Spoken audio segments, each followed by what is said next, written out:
Hi, I'm Laura from Springbok Properties, and today I'm talking to you about the cost of selling a house. We'll be talking about agent fees, commission costs, and much more. And I'll also be sharing with you advice on how you can reduce your home selling costs, as well as going through example figures. Before we get started though, it would be great if you could please like and share this video and subscribe to our channel. Thanks! So, how much does it cost to sell a house? Let's find out.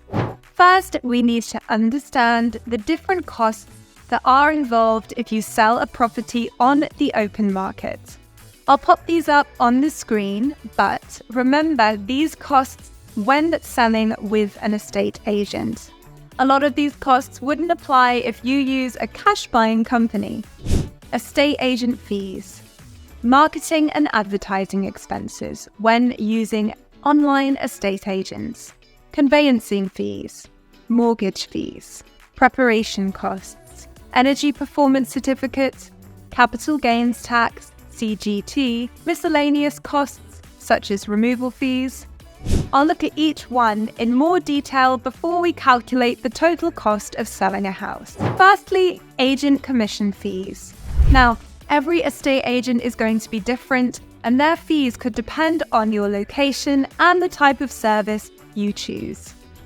The majority of agents will charge you a percentage of the final sale price, which is to be paid when your property is sold. For a sole agency contract, which is when one estate agent markets your home, you should work on the agent collecting between 1.5% to 2.5% of the sale price. So for a home that sells for £100,000, that means £1,500 to £2,500 is their commission. However, it's not uncommon for some home sellers to pay up to 3.5% in commission. With a multi-agency contract, you can use as many agencies as you like. You'll only pay commission to the one who sells your home. But the average fee for a multi-agency contract is around 3%, but it's not as straightforward as choosing the estate agent with the lowest fee. A low fee might mean less time spent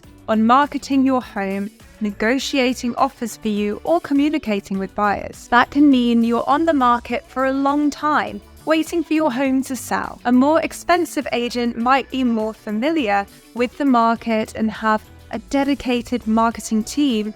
But are you getting value for money? Do your research, compare the options, and speak to different estate agents. There are local ones and national ones, and they'll have their own fee structure, so you'll need to weigh up the costs against what's included. For example, do they operate on a no-sale, no-fee basis? Or do you have to pay even if your house isn't sold? Some online agents charge an upfront fee to list and market your property whether or not you achieve a sale. Ask them and find out. And whilst you're asking questions, don't forget VAT. VAT will be included in the fee quoted by the estate agent, but it's best to check. Some estate agents will offer a flat rate fee instead of a percentage fee. These are usually offered by online estate agents that charge upfront fees rather than an agent you'll find on the high street. A fixed rate might seem like a good way to save money,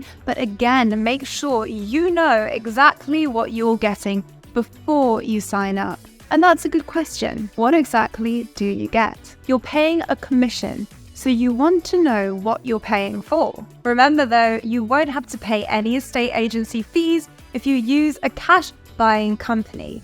Check out my other video to find out how cash buyers work in the UK. Photography, floor plans, and even video tours can make all the difference when it comes to attracting buyers. Some estate agents will bundle the costs of these into their fee, while others might charge for them separately. And ask about the description too. An accurate description of your home will get the attention of the right buyer, but is the description included in the fee, or will you have to write it yourself? So as ever, do check what you're getting for your money and find out where your home will be advertised. Ask them if they use Rightmove, Zoopla, and other popular portals. Some agents may also offer to feature your property at the top of search results for more exposure, but this can come at a cost. And don't forget the offline marketing costs too. This will include things like for sale sign outside your house, adverts in brochures or local newspapers, and leaflets about your home. Of course, these are all expenses that you won't incur if you use a cash buying company. Not every agent will include offline fees, so find out. On the topic of finding out what you're paying for, next I'll look at conveyancing and legal fees. Conveyancing fees cover the amount you'll pay to make sure the legal side of a house sale or purchase is handled correctly. Conveyancing fees can be split into two parts. There's the legal fees. This is what the conveyancer or solicitor charges for doing the work. Then there's the so-called disbursements. This is what third parties charge for home selling services like searches. Some conveyancing fees only apply to sellers, while some only need to be paid by buyers. According to research by comparison site Really Moving, average conveyancing fees can cost around £2,000. Although fees are usually linked directly to the value of a property, the legal portion of the conveyancing fees bill covers the work done by the conveyancing solicitor themselves. The amount varies due to various factors, including where the conveyancer is based, if you're using a solicitor or a licensed conveyancer, the price of the property, if you're using an online conveyancer, whether the property is leasehold or freehold, or if you're selling a leasehold property, there is usually an additional charge of between £100 to £300 for the extra legal work involved. Remember though, you won't have these fees when you use a cash buying company. More on that later. Okay, earlier I mentioned disbursements. So what are the main disbursements? Well, there's the title deeds for starters. Then there's transferring ownership. You'll have to pay the land registry a fee for transferring your name with your buyer's name on completion. The cost of transferring ownership is usually £200 to £300. Before I move on to the mortgage and loan settlement costs, just a quick reminder that if you're enjoying and learning from this video, please like it, share it, and subscribe to our channel so that you don't miss out on our latest uploads. Okay, mortgage and loan settlement costs. Most mortgages are what's called portable, meaning that you can transfer or port them from the property that you originally borrowed against to the home you're moving into. Now, porting your mortgage is relatively simple if you plan to move to a similarly priced or cheaper property. You'll just need to pay for a valuation and then undergo an affordability check. But if you're moving to a more expensive property, you'll probably need to borrow extra cash, which you can make porting a mortgage more difficult and costly. However, moving house is a great opportunity to see if you can save money by remortgaging. This could also be a savvy move if you've come to the end of your introductory rate and are now paying a higher standard variable rate. A mortgage broker can help you understand what deals are available to you and calculate whether the cost of remortgaging is worth it. I'm now going to move on to something I called at the start of the video preparation costs. Now, as I said, this covers all sorts of things, and if you've got an eye for interior design, you can probably do it yourself. But what if you've got everything but your property needs some repairs and updating? According to checkatrade.com, the average UK hourly rate of a handy person is £30 per hour, but charges can range depending on their skill set and your location. Factors such as the complexity of the job could see additional charges too, but if you have a large job or a number of small jobs that are likely to take a whole working day, it's worth asking a handy person to charge you a day rate because that could be cheaper. I've been talking about repairs, but what if your house needs a new kitchen, or bathroom, or a garden makeover. While the website Loft Era says the average cost of a new kitchen is around £10,500, whilst kitchen renovations can come in at just over £5,000. Meanwhile, a new bathroom will cost on average £5,000, according to Checkatrade.com. The same website suggests you'll need about £5,000 to £10,000 for a transformational project on a garden. As you can see, the costs can quickly add up. But don't worry if you don't want to upgrade your property before selling. You can sell in as-is condition if you sell with a cash buying company. Now let's look at Energy Performance Certificate costs. An Energy Performance Certificate, or EPC,